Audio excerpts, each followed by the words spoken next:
Good afternoon. It is Tuesday, December 6th.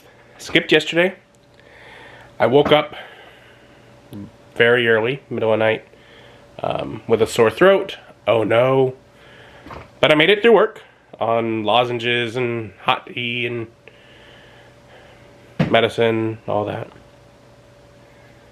And decided to use vacation to only have a half day today.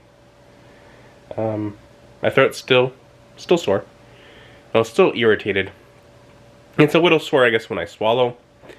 It's irritated when I talk and in general, but not too bad. Still, figured less talking, more resting, probably better for quicker recovery, I hope.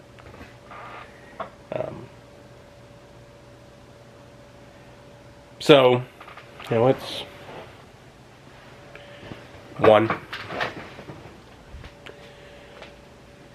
Got plenty of day left, but I figure might as well just jump right into movie day, because watching a movie is a great thing I can do while lying in bed and resting. I'm just gonna keep up with James Bond 007 Skyfall. I know I like this one. That'd be fun. Also, I'm just excited of how close to the end of James Bond we're getting.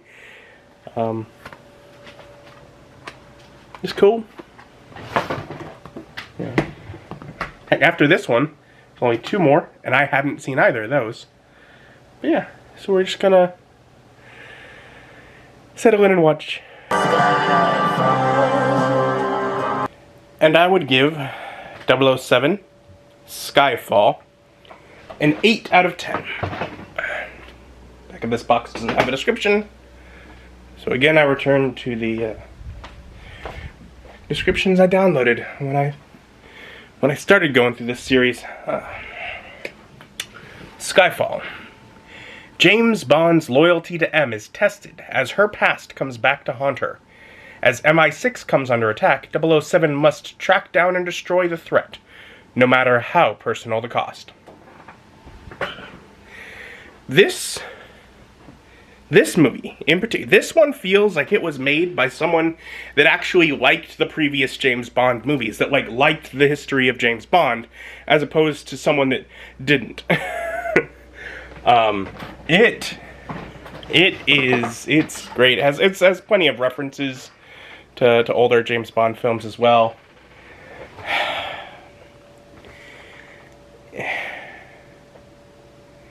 In general, plotline, beginning of movie, James Bond is thought dead in failing to recover a stolen hard drive that contains the agents, secret agents, and what their current identities are. Basically, who's out active in the field gathering information. They're all compromised if this data is decrypted and the data is lost. Then M, who MI6 is undergoing sort of there are doubts being placed on whether or not this whole espionage thing is really relevant in the modern day.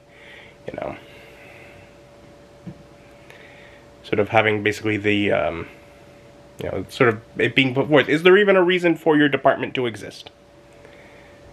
So her office is exploded while she's being at the first of these meetings. And so James Bond comes back from the dead. Basically, he took a few month vacation when he was missing, thought dead. But when he was needed, he returned. So he goes about trying to track down the person that had stolen the data, to track down who they got it to, who is going to be releasing this, secret information. Try and stop it.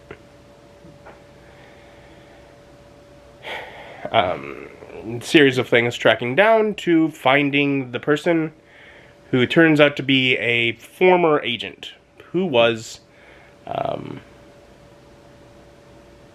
basically traded in by M when he was not doing the job right, and she had the opportunity to save agents that were. He was sacrificed. And he's bitter about it. And he's smart, and he's doing all sorts of techno stuff. Computerized, hacking, attacks from the shadows.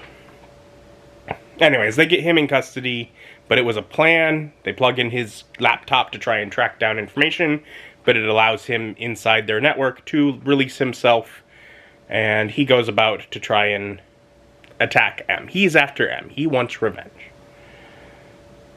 James comes along, defends her while she's at her trial with the Prime Minister, about whether or not her department's even necessary. I feel like it is when there's an attack in the trial. James gets her out and basically takes her off to Skyfall, the estate where he grew up. Well, where he had his youth, I suppose, where he was orphaned. And he sort of basically has a trail led so that this guy can follow them there, where he can face them on his grounds, where he can set the defenses, where instead of trying to chase after this guy who's always a step ahead, he's making the guy come to them. And an awesome battle occurs. An awesome Home Alone style, defending the fort and attacking people kind of battle occurs that is equal and opposite to so many James Bond movies where James has to infiltrate the enemy's lair and do what he needs to do. Now he's defending the base and someone else is trying to infiltrate his base. It's awesome. It's a great... This movie does a number of things to either meet the expectations of old movies or to turn them on their head, and both of them feel great. But yeah, so they have him on the defensive, and it's a really cool, exciting end to the movie. Emotional ending, as even though winning, M was injured fatally. So she does not make it. So that is the general plot. And it's fun. And it reintroduces a number of things into the series, into the formula that have been missing for some time, that didn't necessarily feel like oh no, this is missing, it's no good. But when they're brought back, it feels very comforting, like, oh, I missed that. Q is brought back. Now the gadgets are simple, a radio and a gun that only James can fire. Simple, not fancy, not anything of the weird gadgets of old. But they are comforting. They are fun. They're simple, but Q's back. Ah, that's good. We miss Q.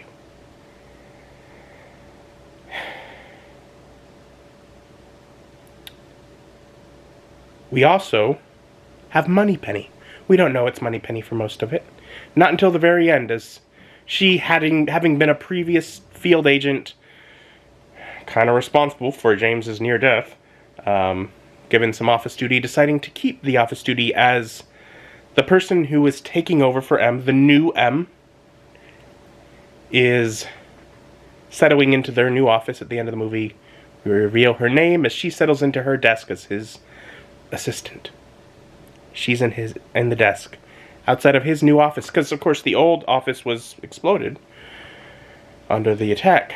So he has a new office with a padded door, a nice, incredibly familiar office where they set up his office and her office outside of M's office to be very much the traditional office. Back, I don't want to get it wrong, is it Bernard Lee who had that role for so long?